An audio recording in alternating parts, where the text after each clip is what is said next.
Zotit Saraçi, keni filluar rekonstruksionin e plot të spitalit Peqinit. Çfarë përfshin ky rekonstruksion? Atëherë, siç e shikoni, ne kemi përfunduar 2 seksionet e para, që është urgjenca dhe spitali ditor i Peqinit. Besoj punimet i ka brenda. Këto janë kryer punimet dhe janë fund funksion.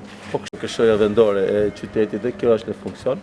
Dhe po vazhdon pjesa tjetër për spitalin, për qendrën me aftësitë kufizuar, për fëmijët me aftësitë kufizuar, që është në rekonstruksion e sistemeve mjekësore. Kemi bashkëpunuar për të lejuar pjesë ambientet për barvaj. Kur mendohet të përfundojë rekonstruksioni?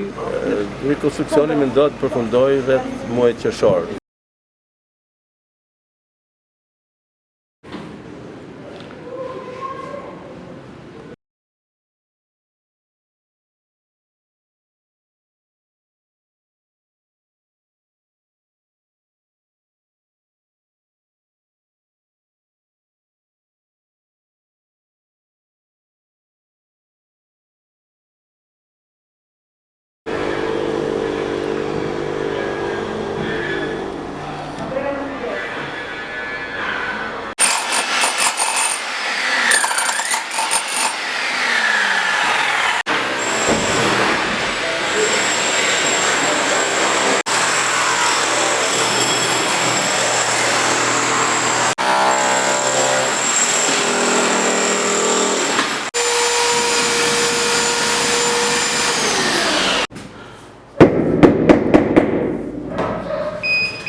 Tani